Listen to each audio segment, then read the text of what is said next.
De 1914 à 1918, la guerre déchire toute l'Europe. À l'ouest, un front de 750 km est établi. Il traverse Ploegsteert. Ploegsteert est occupé par de nombreuses nationalités durant la Première Guerre mondiale. Canadiens, Anglais, Australiens, Néo-Zélandais se retrouvent pour faire face à un ennemi commun, l'Allemagne. En 1915, les Australiens débarquent à Gallipoli, dans le détroit des Dardanelles.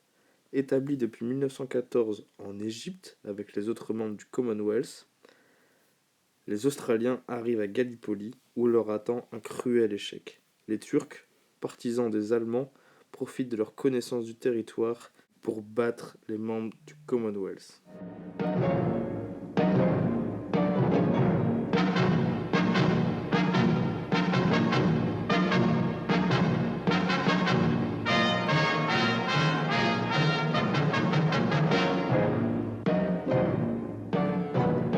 C'est alors que les Australiens sont amenés sur le front de l'Ouest, dans le nord de la France et à Ploegsteert. C'est là où, en 3 mois, les Australiens vont établir 19 galeries souterraines qu'on appellera les catacombes.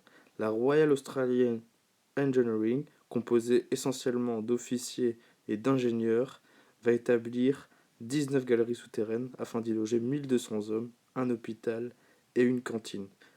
Tout cela, évidemment, porté loin des connaissances des Allemands, se situe sous la colline Il-63.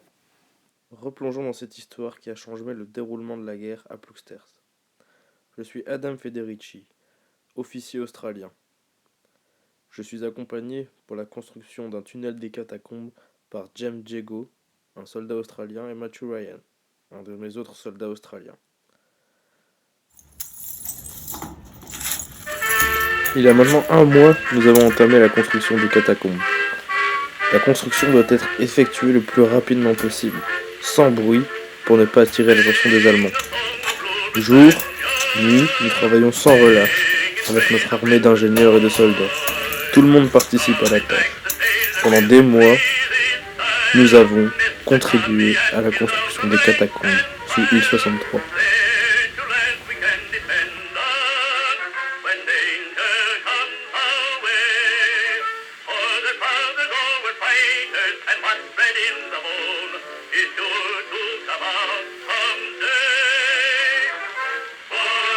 Même moi, officier australien, j'ai participé à la construction des catacombes. Évidemment, j'avais peur qu'on ne soit pas dans les temps.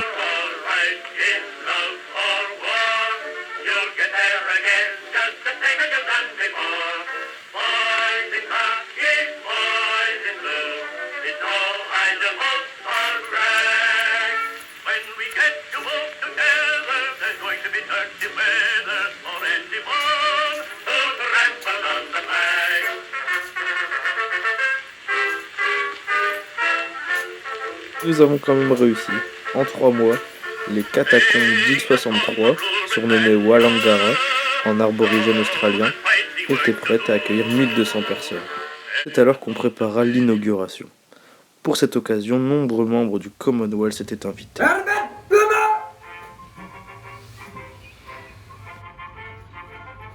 Lui, c'est Herbert Plumer, haut-commissaire et marshal anglais, un personnage très important.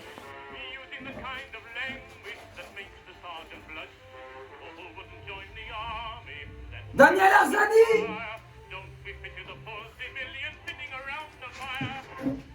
Lui, c'est Daniel Arzani, un sergent anglais. Il est membre du bataillon de Manchester.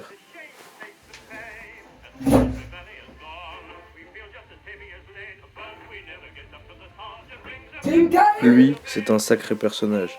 Tim Cahill est un colonel canadien. Il a survécu à de nombreuses batailles.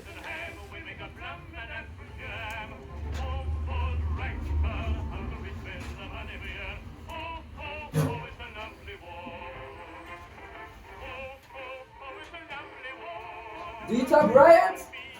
Pour assurer la logistique sur le front de l'Ouest à Ploegsteert, Tim Cahill a une associée, Dieter Bryant.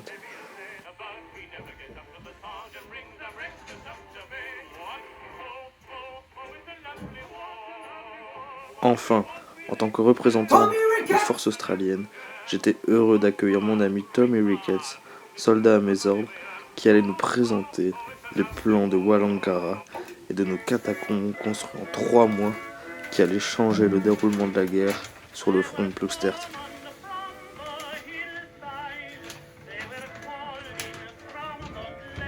Ces grands officiers du Commonwealth semblaient épatés par notre projet et par l'ampleur de nos catacombes, capables de loger 1200 personnes. Nous trinquions donc à cette victoire annoncée.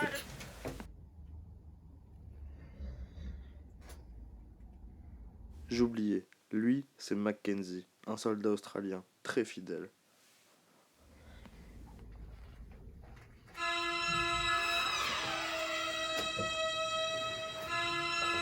Mais l'inauguration dura un peu trop tard dans la nuit.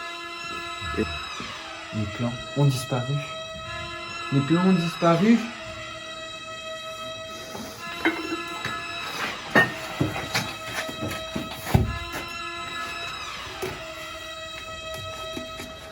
Les plans de Wallangara ont disparu. 3 mois de travail dans le secret des Allemands sur le point de leur être révélés. La taupe est parmi les invités, ou parmi les personnes qui m'étaient proches durant la construction de ces catacombes.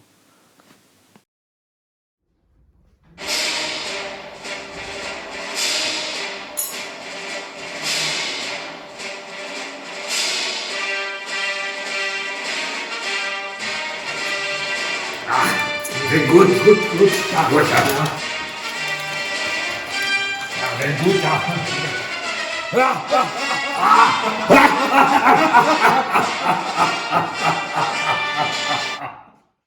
Qui a transmis les plans de Wallangara à Platenhart et Mayer.